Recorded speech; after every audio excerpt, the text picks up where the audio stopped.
3 months earlier, I stood in the driveway of our new home at Lakeview Estates, watching the moving truck pull away. The late afternoon sun sparkled on the water just visible between the houses across the street. After years of saving and planning, we had finally done it. Purchased our dream home in an upscale community with a pristine lake as its centerpiece. My wife Sarah squeezed my hand as our son Thomas raced toward the shoreline, his excited voice carrying back to us. "Dad, Dad, can we go fishing right now?" The lake was what sold us on Lakeview Estates. 200 acres of clear blue water surrounded by manicured landscapes and elegant homes. The real estate agent had emphasized the amenities, tennis courts, a clubhouse, walking trails, but it was the lake that captured our hearts. Especially Thomas, who had developed an interest in fishing after a trip with his grandfather the previous summer. When we saw children casting lines from the community dock during our home tour, I knew this would be the perfect place for my family. Our first few weeks were everything we had hoped for. Every evening after work, Thomas would beg me to take him fishing. We would walk to the community dock together, tackle boxes in hand, and spend hours in peaceful communion with nature. Thomas proved to be a natural, patiently waiting for the fish to bite, learning to identify different species, carefully releasing his catches back into the water.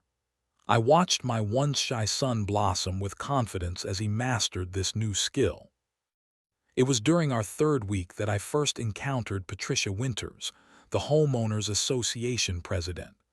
I was trimming our hedges when she approached with a tight smile that did not reach her eyes. "Good morning. I am Patricia Winters, HOA president. I noticed your garage door was left open yesterday evening. Our bylaws require all garage doors to remain closed when not in active use." Before I could respond, she handed me a copy of the community guidelines, a hefty binder of rules and regulations, and continued on her way. I brushed off the interaction as the overzealousness of a board member taking her job too seriously. But it was only the beginning. Within days, we received a formal notice about our trash cans being visible from the street. The following week, a warning about Thomas' bicycle left on our front lawn. Each violation notice came with a reminder of potential fines for continued noncompliance. The monthly HOA meeting revealed the true culture of Lakeview Estates. I attended hopping to introduce myself to neighbors, but instead found myself in a tense boardroom atmosphere.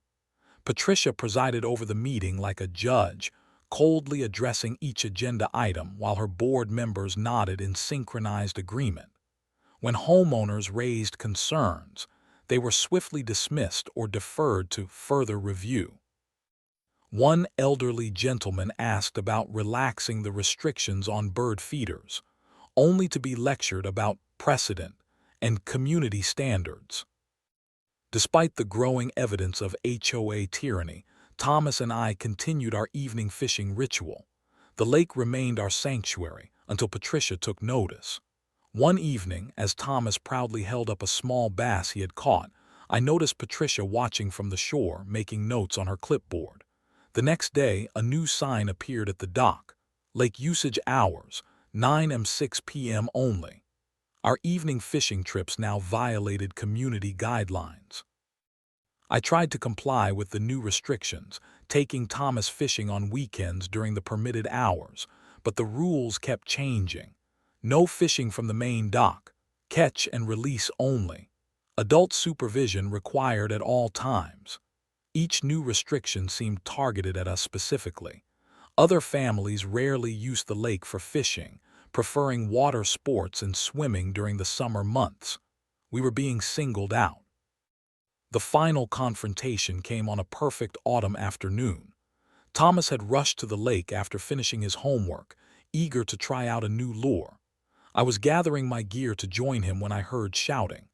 I raced down to find a security guard, a new addition to the community staff, standing over my son.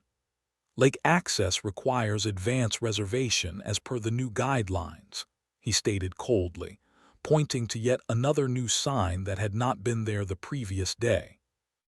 The morning after the security guard confrontation, an official HOA violation notice was taped to our front door. The envelope contained a formal warning for unauthorized lake usage and failure to comply with community guidelines regarding recreational activities. A copy of updated lake usage rules was attached, with a personal note from Patricia. Please ensure your family understands and respects our community standards. The condescension was palpable in every perfectly penned word. I decided it was time to address the situation directly. I called Patricia and requested a meeting, trying to keep my tone neutral despite my growing frustration. She agreed with obvious reluctance, suggesting we meet at the clubhouse rather than her home. The message was clear. This was official HOA business, not a neighborly discussion. The clubhouse meeting room felt cold and impersonal with its conference table and leather chairs. Patricia arrived with Gerald Thompson, the HOA vice president, a tall, thin man with wire-rimmed glasses who had made a fortune in corporate bankruptcy proceedings. Their body language communicated united authority before a word was spoken.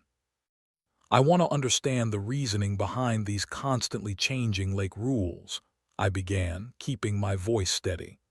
My son has followed every guideline. He treats the lake with respect, practices catch and release, and never leaves any trash behind. Patricia straightened the papers before her. The board has received multiple complaints about excessive fishing activities. The lake is a shared resource for aesthetic and limited recreational purposes, not a personal fishing hole. She spoke without making eye contact, as if reading from an internal script. Multiple complaints. From whom? We have never disturbed anyone, I protested. Gerald interjected. We are not at liberty to disclose complaints from community members. Privacy concerns. He adjusted his glasses. But I personally have observed your son fishing during unauthorized hours on several occasions. I leaned forward. The hours keep changing. Every time we adapt to a new rule, another appears. It feels deliberately targeted. That is quite an accusation, Patricia responded, her voice sharp. The board modifies rules as necessary for community welfare. Perhaps if certain residents were more cooperative rather than pushing boundaries, fewer modifications would be required. The meeting continued for 20 uncomfortable minutes, but nothing was resolved. Every concern I raised was deflected or dismissed. When I asked directly if they had an issue with my family specifically, Patricia stood up, signaling the end of our discussion. The rules apply equally to everyone, Mr. Mitchell. Whether everyone chooses to follow them is another matter entirely. Over the next 2 weeks, board members seemed to maintain constant surveillance of our activities. When Thomas would approach the lake, someone would inevitably appear with a camera, phone, or clipboard, documenting his every move. Even when we followed all posted regulations, new violations were discovered. Thomas' fishing line had apparently cast over an invisible boundary line. His tackle box was placed too close to a walking path, or he had stayed 5 minutes past the designated hour. The situation reached its breaking point on a Saturday afternoon. Thomas and I had checked and double-checked all rules before heading to the lake. We had even emailed Patricia to confirm we were following proper procedures. We were at the smaller dock, the only area still permitted for fishing, when a black SUV pulled up. 2 security guards approached, one filming with his phone. What seems to be the problem? I asked, placing a protective hand on Thomas' shoulder. We have reports of unauthorized fishing equipment, the larger guard stated. He pointed to Thomas' tackle box. The new guidelines prohibit live bait containers on community property. There is no live bait, I explained, opening the tackle box to show the artificial lures. Just standard fishing equipment. The guard shook his head. The tackle box itself is the violation. All fishing equipment must now be carried in standard containers available for rent at the clubhouse. Before I could respond, he reached down and picked up Thomas' tackle box, the special one his grandfather had given him, with his name engraved on the top. As the guard placed it in a plastic community violation bag, Thomas watched in disbelief. "Dad, that is mine," he whispered, voice breaking. "Grandpa gave it to me." I stepped forward. "You cannot take his personal property. There is nothing in the guidelines about approved containers." The guard handed me a violation notice. "New emergency protocol approved this morning. You can retrieve confiscated items after attending a lake usage education session and paying the processing fee." That evening, an emergency HOA meeting was announced via email. The subject: lake usage restrictions, important updates. Though the message indicated the meeting was open to all residents, it was scheduled for Monday at 2 p.m., a time when most homeowners would be at work. I requested time off specifically to attend. The meeting room was nearly empty when I arrived. Just Patricia, the board members, and 3 elderly residents who served as Patricia reliable supporters at every meeting. The atmosphere was tense as I took a seat. Patricia called the meeting to order without acknowledging my presence.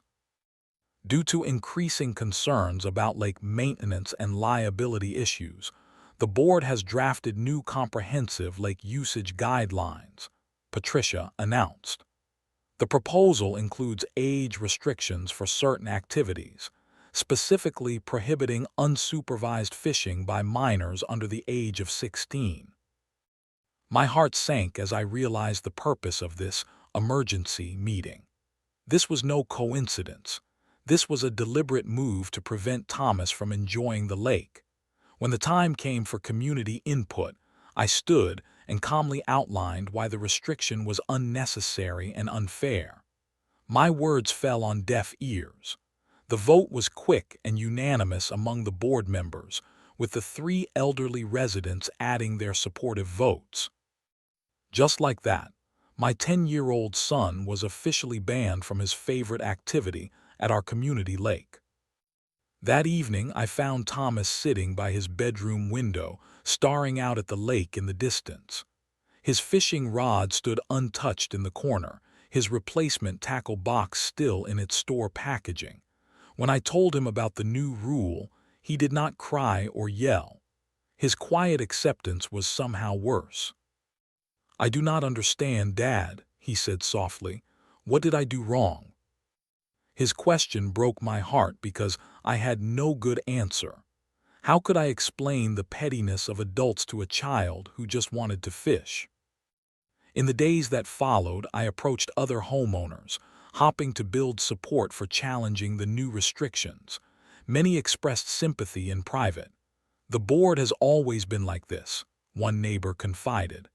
"Last year they fined the Johnsons repeatedly until they were forced to sell. Their crime: their daughter had the wrong shade of pink curtains visible from the street." Despite nodding in agreement with my concerns, not one neighbor was willing to publicly oppose the board. "We have to live here," was the common refrain. "You do not want to get on their bad side." The sense of helplessness was consuming. Each morning, I would see Thomas gaze longingly at the lake from our kitchen window, his untouched fishing equipment gathering dust in the garage. My wife suggested we find another lake nearby, but that solution felt hollow. We had purchased this home specifically for access to this lake. Why should we drive elsewhere when a perfectly good lake sat right outside our door? More importantly, surrendering to the unreasonable demands of the HOA board felt like accepting their right to bully us and other homeowners. Late one night, after everyone had gone to bed, I pulled out the massive binder of HOA bylaws, determined to find some loophole or regulation the board had violated. The documents were dense with legal terminology and cross-references to other sections, deliberately constructed to confuse and intimidate homeowners.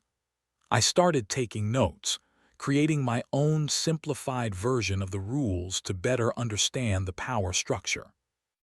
Around midnight, buried in Section 7, subsection C of the bylaws, I found something curious.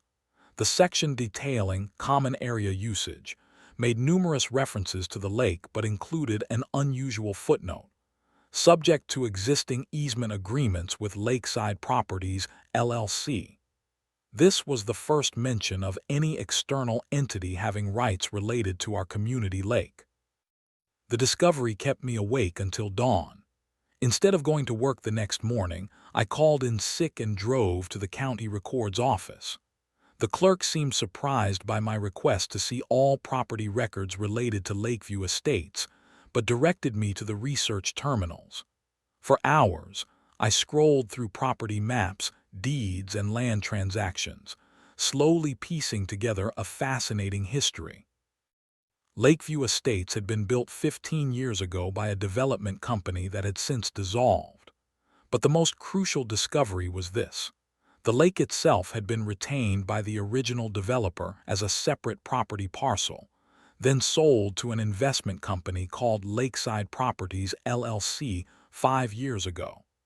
The HOA had extensive easement rights to use and regulate the lake, but they did not actually own it. I could hardly contain my excitement as I requested copies of all relevant documents. The clerk raised an eyebrow at my suddenly cheerful demeanor but printed everything I needed. On my way home, I called my friend Marcus, a real estate attorney who had helped with our home purchase. "Can you meet me for lunch? I need your legal expertise on something important," I said, trying to keep my voice neutral despite my racing thoughts.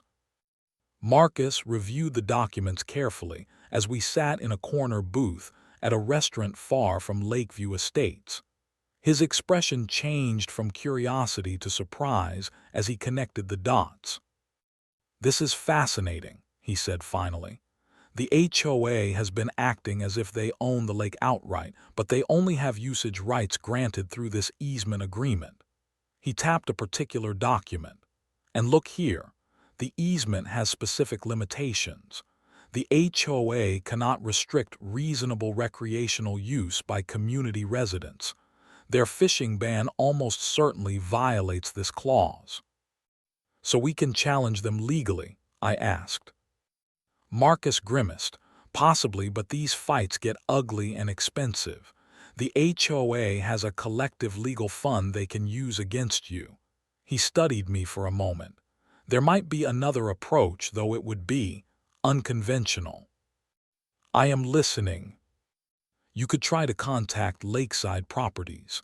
Find out if they are aware of how the HOA is managing their asset. Or what?" I pressed. "Or you could explore whether they might be interested in selling the lake property." The idea struck me like lightning. On the lake that the HOA was using to torment us. It seemed absurd, yet perfect. Marcus cautioned that such properties rarely change hands and would likely be prohibitively expensive, but I could not let go of the possibility. Research into Lakeside Properties, LLC revealed it was a holdings company owned by an elderly investor named Richard Garrett, who had acquired numerous land assets throughout the state. Through business contacts and considerable persistence, I managed to secure a meeting with Mr. Garrett at his office in the city. The Lakeside Properties office occupied half a floor in a modest office building downtown. Richard Garrett was not what I expected, in his late 70s but sharp-eyed and direct. After brief pleasantries, I explained my situation with the HOA and my discovery about the lake ownership. "Yes, I am aware of the property," he said, leaning back in his chair. "Acquired it as part of a portfolio purchase. generates modest revenue through the HOA easement agreement. Are you aware of how the HOA is managing access? They have essentially banned children from fishing in the lake. Garrett frowned. No, was not aware. The easement requires reasonable community access. He studied me carefully. But I suspect you are not here simply to report a contract violation. I took a deep breath. Mr. Garrett, would you consider selling the lake property? He did not seem surprised by the question. Everything has a price, Mr. Mitchell, though I doubt you realize what that price might be. I would like to know, regardless. Garrett opened a file on his computer, reviewing some figures. The property generates approximately $150,000 annually through the HOA agreement. Given its development potential and scarcity value, I would not consider less than $11 million. The figure nearly made me choke. $11 million was far beyond what I had anticipated. Seeing my reaction, Garrett smiled slightly. As I suspected, now regarding the easement violations. I am still interested, I interrupted. Garrett's eyebrows rose. Really? You understand we are talking about $11 million for essentially a large pond. I understand the value of the property goes beyond its physical characteristics, I replied. I would like to explore financing options if you are genuinely willing to sell. Our meeting concluded with Garrett agreeing to have his lawyers prepare a formal proposal, though I could tell he did not expect anything to come of it. As I drove home, my mind raced with both excitement and panic. $11 million was an astronomical sum, far beyond my personal resources. Yet the idea had taken hold. Owning the lake would not just solve our immediate problem, but completely reverse the power dynamic with the HOA board. That evening, I stood at our back window, watching the sunset reflect on the lake waters. The enormity of what I was considering hit me full force. Was I really contemplating spending millions just to right this wrong? As if answering my unspoken question, Thomas appeared beside me, his expression wistful as he gazed at the forbidden waters. "Do you think they will ever let me fish again, Dad?" he asked quietly. Looking at my son's dejected face, I made my decision. "Yes," I promised. "One way or another you will fish in that lake again." The next morning, I began calculating my financial position with ruthless honesty. My savings, investments, and available credit combined would barely make a dent in the $11 million asking price. This would require resources far beyond what I personally controlled. I needed professional guidance. I reached out to Sophia Chen, a financial advisor who had helped manage my modest investment portfolio for years. When I explained what I wanted to do, she stared at me across her desk with undisguised shock. "Let me make sure I understand correctly," she said slowly. "You want to purchase a lake for $11 million to resolve a dispute with your HOA about fishing rights for your son." Put that way, it sounded absurd, but I was committed. "It is about more than fishing rights," I explained. "It is about standing up to bullies who abuse their power. This HOA board has been terrorizing homeowners for years. Nobody has been able to challenge them because they control the community governance. But if I own the lake, their prized amenity, the dynamic changes completely." Sophia sighed but opened her laptop. "Let us look at what might be possible, though I have to say, this is the most unusual investment strategy I have ever been asked to evaluate." Over the next 2 hours, we explored every financial avenue available. My retirement accounts, stock portfolio, and home equity could potentially provide about $2 million, still $9 million short. "What about business partners?" Sophia suggested. "Do you have connections who might see this as an investment opportunity?" The question sparked an idea.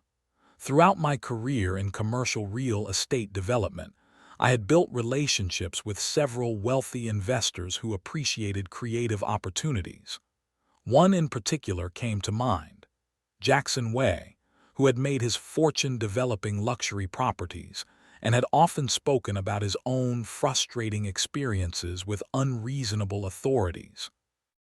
Jackson agreed to meet me for dinner that evening. After catching up on industry news, I carefully presented my situation and unusual investment proposition. The property generates $150,000 annually from the HOA easement agreement alone, I explained. With proper management and expanded usage rights for surrounding communities, that figure could potentially double.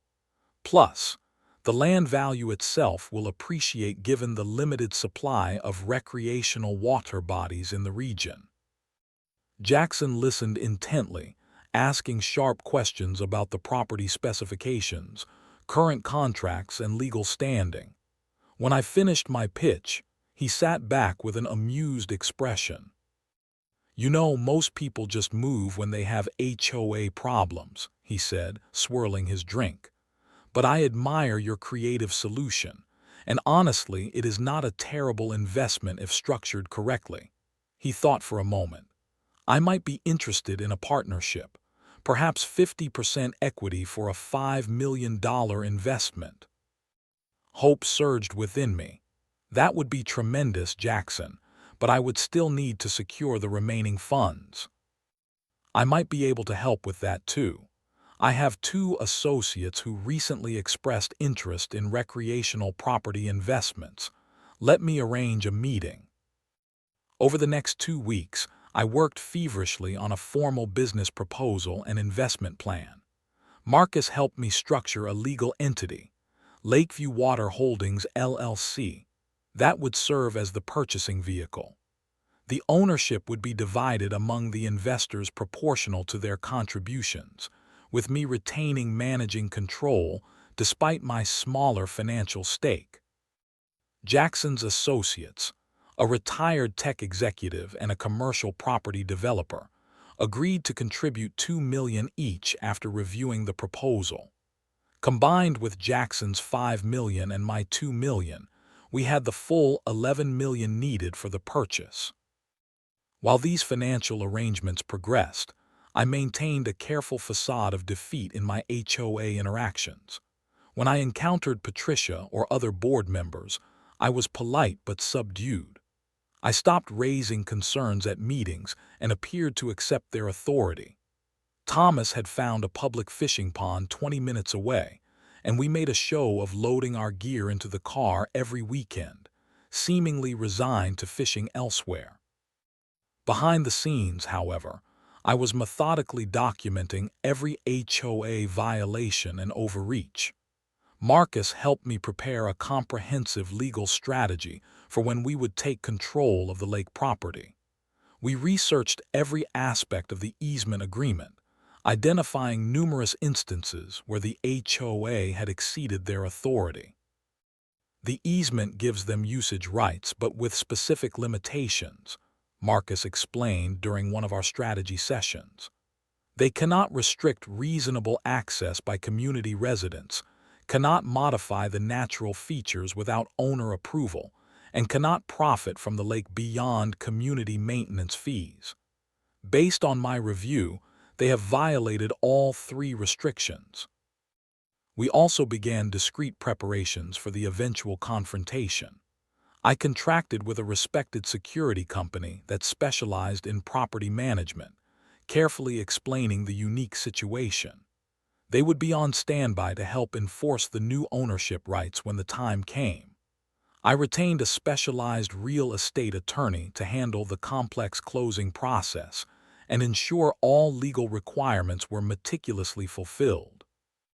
Throughout this planning phase, I found myself transformed. The helpless anger had been replaced by methodical determination.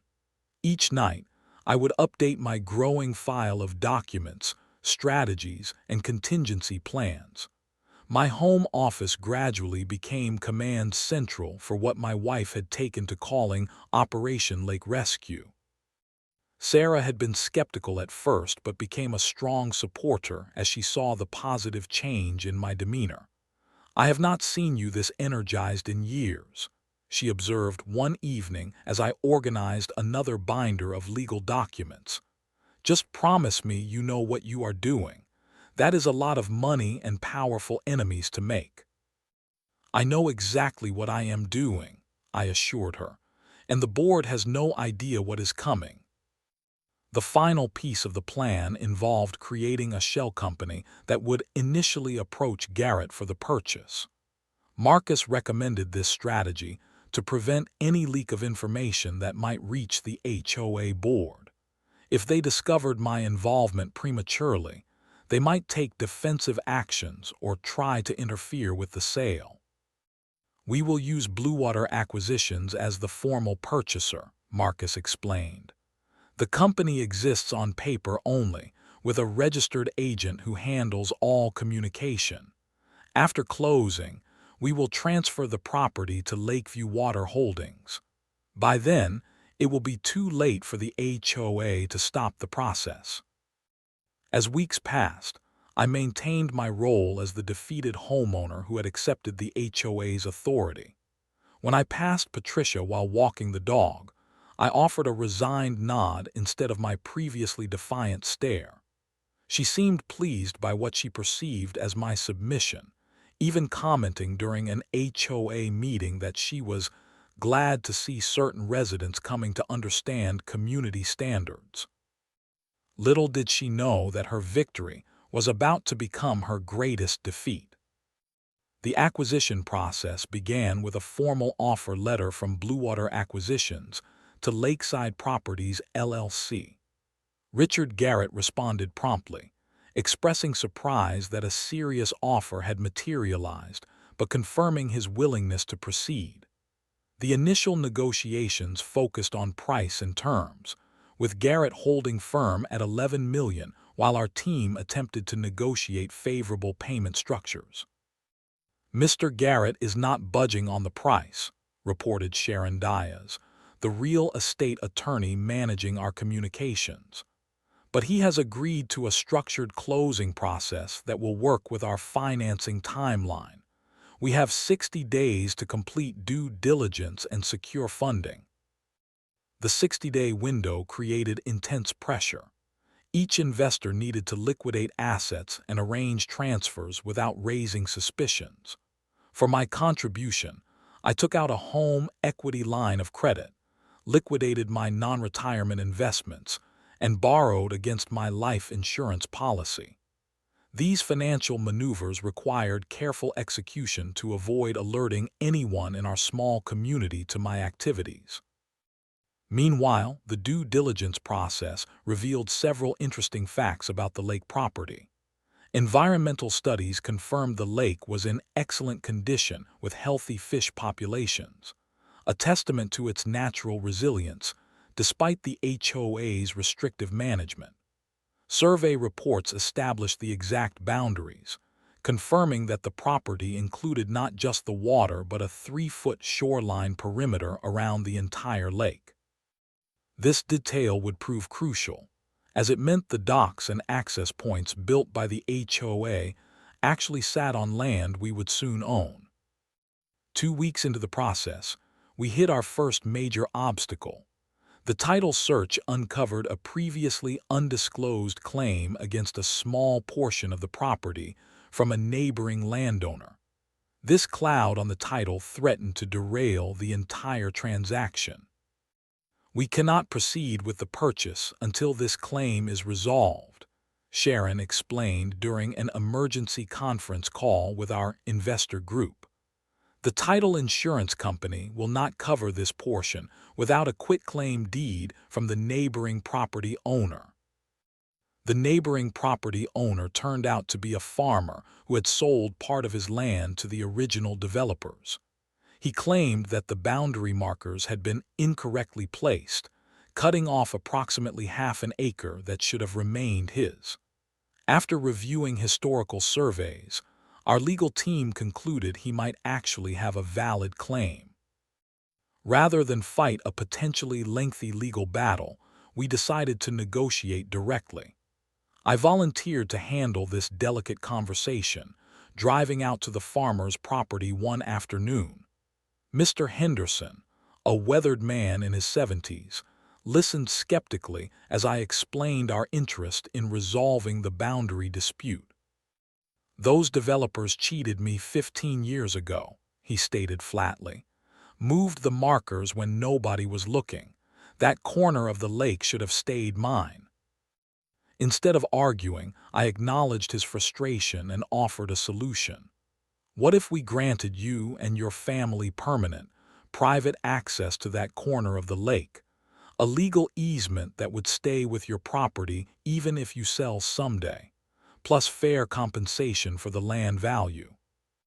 Henderson studied me carefully. "What kind of compensation?" We eventually settled on $50,000 plus the permanent access easement. The agreement satisfied both his desire for justice and our need for clear title. Within a week, he had signed the quitclaim deed, removing the final obstacle to our purchase. As we progressed toward closing, maintaining secrecy became increasingly difficult.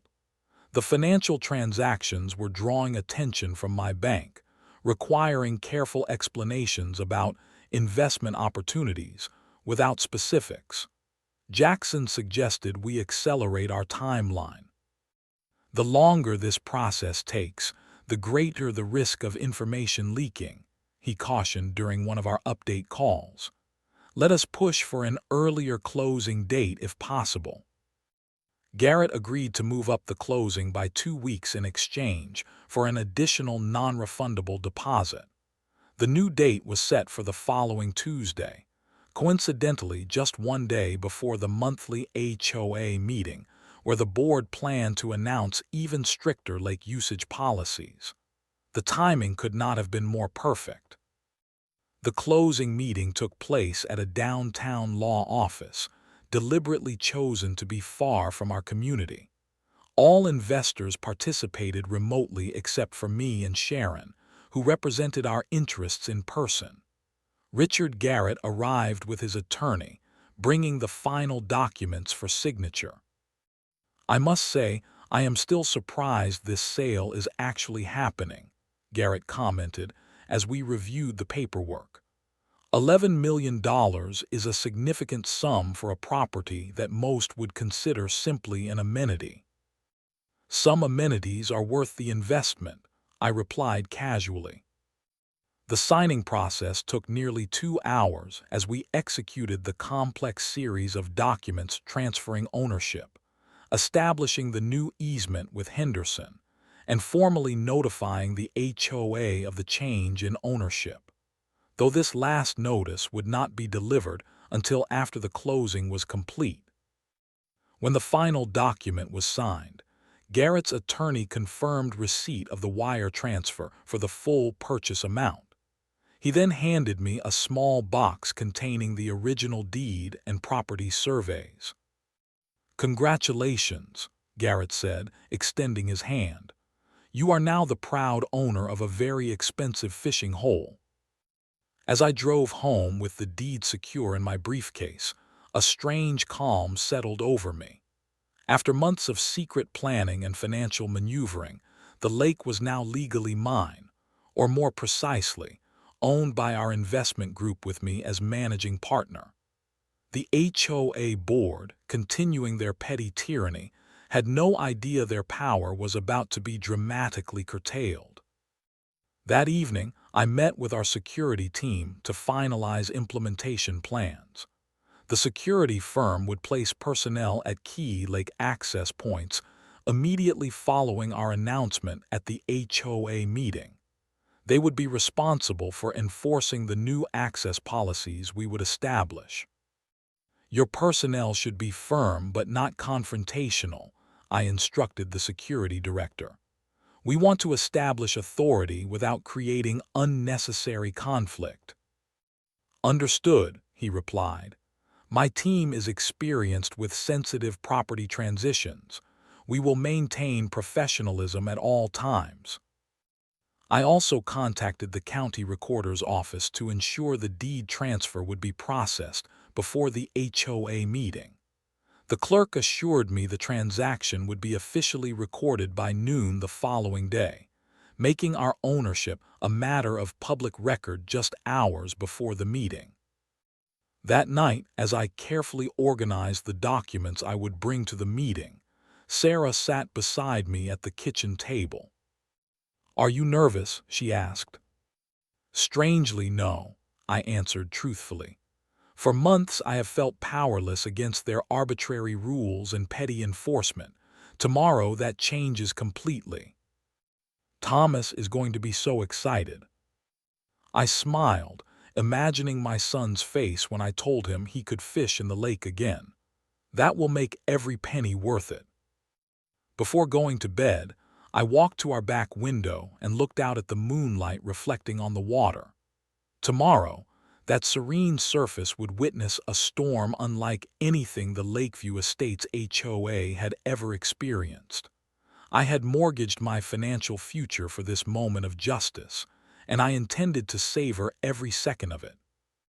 The monthly HOA meeting was scheduled for 7:00 p.m. in the Lakeview Estates clubhouse. I arrived 20 minutes early, dressed in a crisp business suit rather than my usual casual attire. Several board members were already setting up the room, arranging chairs in neat rows and testing the microphone. Patricia glanced up as I entered, her expression showing momentary surprise at my formal appearance before returning to her characteristic dismissive nod. I selected a seat in the front row, directly facing the board table, and placed my leather portfolio on my lap.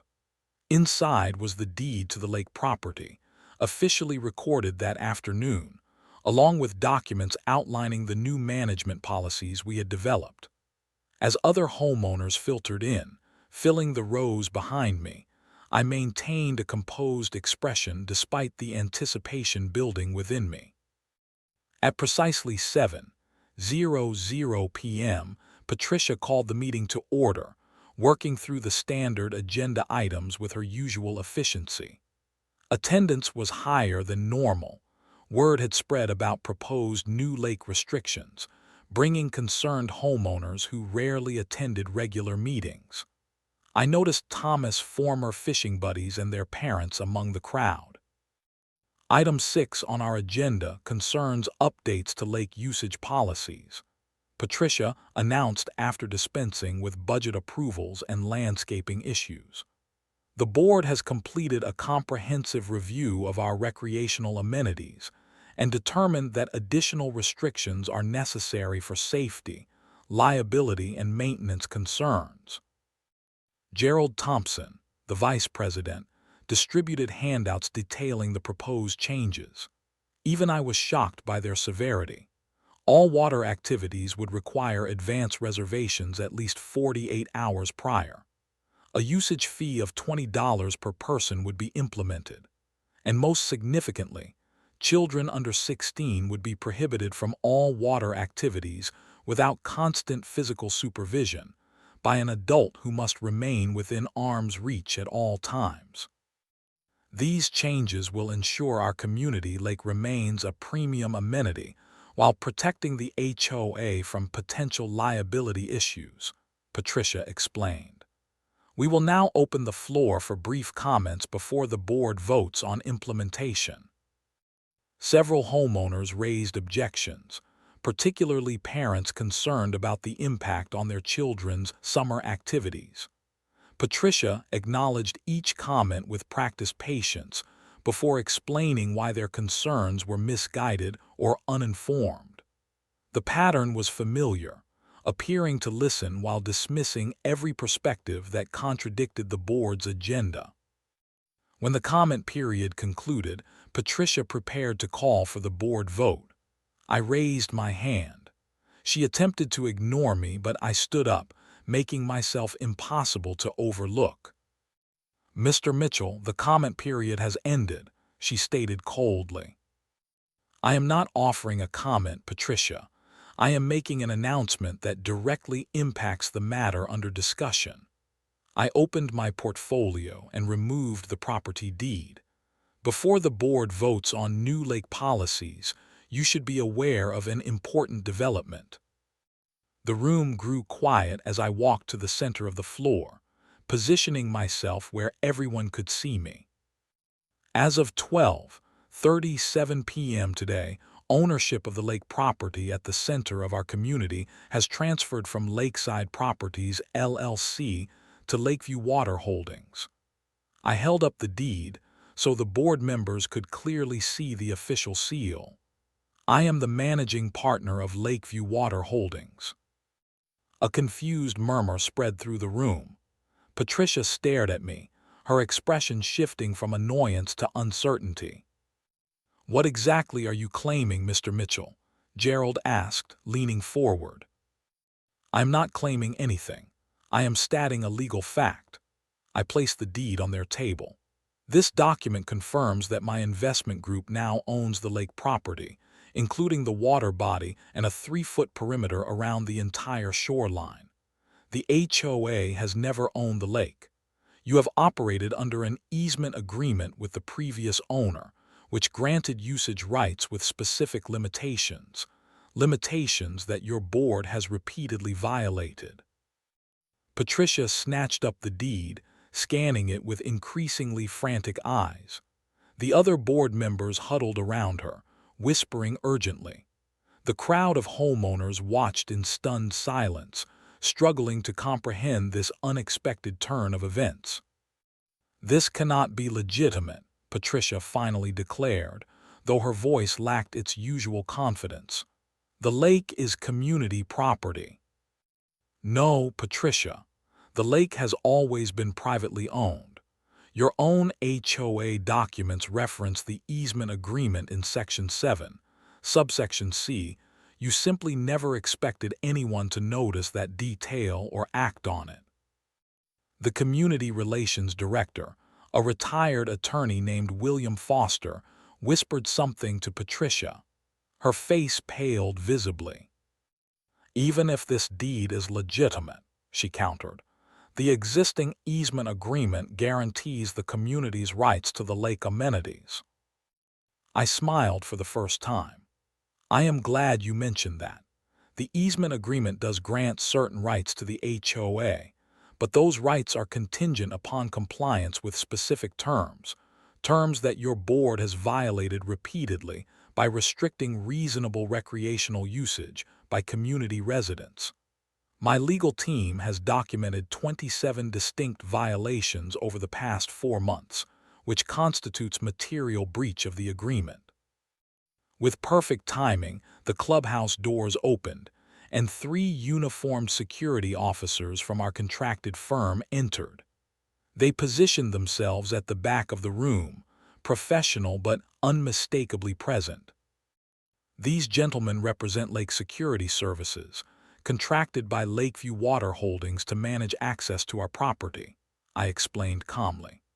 "Beginning immediately, the following policies will be implemented. All existing HOA lake rules are null and void. Access to the lake will be granted to all Lakeview Estates residents between sunrise and sunset, with no reservation requirements or usage fees. Children 12 and older may access the lake without direct adult supervision for fishing and non-swimming activities." I turned to address the homeowners directly. "And most importantly, current HOA board members are hereby prohibited from accessing any portion of the lake property until further notice." The room erupted. Homeowners jumped to their feet, some cheering, others asking questions, while the board members argued among themselves. Patricia repeatedly banged her gavel, attempting to restore order, but her authority had evaporated. "You cannot do this," she shouted over the noise. "The board will challenge this action immediately." "You are welcome to pursue legal action," I replied. "My team has prepared extensively for that possibility. In the meantime, the property rights are clear. Any board member attempting to access the lake will be escorted off the property. Gerald leaned toward Patricia. We need to adjourn and consult our attorney. Patricia nodded stiffly, then addressed the room. This meeting is temporarily adjourned while the board investigates these claims. Please remain calm and await further communication. As she attempted to lead the board members from the room, I delivered my final statement. One moment, Patricia. Before you go, I want to make something perfectly clear. This situation arose because you and your board abused your authority. You used HOA rules to bully and control your neighbors. You specifically targeted my son, banning him from fishing for no legitimate reason. That ends today. The board members filed out, their usual confidence replaced by stunned disbelief. As the door closed behind them, spontaneous applause broke out among the remaining homeowners. People I barely knew approached to shake my hand, whispering thanks and congratulations. One elderly gentleman gripped my hand firmly. I have lived here for 12 years under their tyranny. Never thought I would see someone stand up to them like this. Another neighbor asked the question on everyone's mind. Did you really buy the lake for $11 million? Yes, I acknowledged, along with investment partners who believe in responsible community governance. The meeting naturally evolved into an impromptu celebration. People shared stories of past HOA abuses they had endured, each account confirming that my extreme action had addressed a long-standing community problem. Even those initially shocked by the dramatic confrontation seemed to warm to the idea once they understood the positive implications for lake access. As the gathering dispersed, I called home. "It is done," I told Sarah. "Bring Thomas down to the dock in 15 minutes." Standing on the main community dock, I watched my wife and son approach in the twilight. Thomas noticed the security guard stationed nearby and hesitated, clearly expecting another confrontation. I gestured for him to join me, smiling broadly. "Dad," he questioned uncertainly. "It is okay, Thomas. You can fish here any time you want now." His eyes widened as I explained what had happened in terms he could understand. "You bought the whole lake, just so I could fish again." "Not just for you," I clarified. "For everyone who wants to enjoy this lake without unreasonable restrictions. But yes, seeing you fish here again was a big part of the motivation." Thomas stepped out onto the dock, running his hand along the railing as if reacquainting himself with an old friend.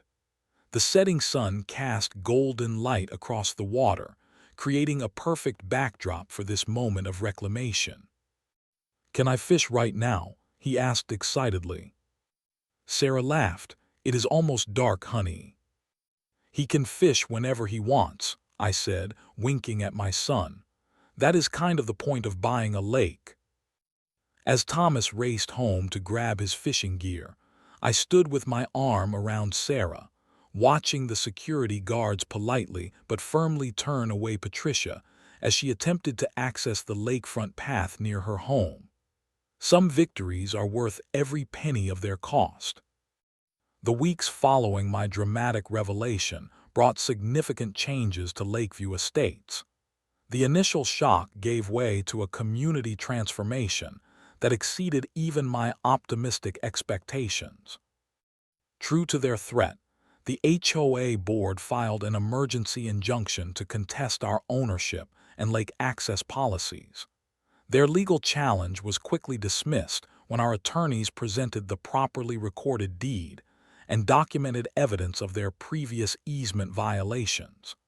The judge advised them to negotiate in good faith rather than pursue futile litigation. Patricia resigned from the board 1 week after the failed legal challenge, listing her home for sale shortly thereafter. Gerald and 2 other board members followed suit within the month. Only William Foster remained, ultimately becoming a valuable liaison between the old governance structure and the new lake management approach. The community reaction evolved from initial surprise to enthusiastic support. Families who had previously avoided the lake due to excessive restrictions now regularly enjoyed the amenity. Weekend cookouts spontaneously formed around the shoreline. Children's laughter, once notably absent from our community spaces, became a common soundtrack along the water's edge. Thomas resumed his daily fishing ritual with renewed joy, often joined by friends who had previously been prohibited by the arbitrary age restrictions. I frequently found him patiently teaching younger children how to bait hooks or identify different fish species, creating exactly the kind of community knowledge sharing that healthy neighborhoods should foster. My investment partners were pleasantly surprised by developments following our purchase. The positive community response led to increased property values throughout Lakeview Estates, as the amenity-rich environment without oppressive governance made homes more desirable. Several properties that had lingered on the market for months sold within weeks of our lake management changes. 3 months after the purchase, we formalized a new community structure through the creation of the Lakeview Conservation Trust. The trust established a transparent governance model for lake management, with board positions elected democratically from among interested residents. Minimal, common-sense safety rules replaced the previous labyrinth of restrictions. The trust charter explicitly prohibited discriminatory policies and required that any proposed rule changes be published for community input before adoption. The financial aspects eventually stabilized as well. We developed a modest revenue model through fishing permits sold to neighboring communities, nature photography sessions, and seasonal community events. These activities generated sufficient income to maintain the property while gradually providing returns to our investors. While the lake would never be a conventional investment success story, the financial picture was sustainable. On the one-year anniversary of our purchase, the community held a lakeside celebration that drew nearly every resident. Tables lined the shore, loaded with potluck contributions. Children swam, fished, and played along the banks while adults conversed in the relaxed manner of true neighbors rather than uneasy co-residents under authoritarian rule. During this gathering, William Foster, now heading the reformed HOA with a commitment to reasonable governance, presented me with a community appreciation plaque. For extraordinary action in defense of community values, the inscription read. The irony of receiving recognition from the same organization that had prompted my extreme measures was not lost on anyone. As the celebration continued, I found a quiet moment to sit beside Thomas on our favorite fishing dock. He had grown noticeably in the past year, his confidence extending beyond his fishing skills to his overall demeanor. He had become a recognized leader among the community children, known for his fairness and willingness to share his knowledge of the lake and its inhabitants.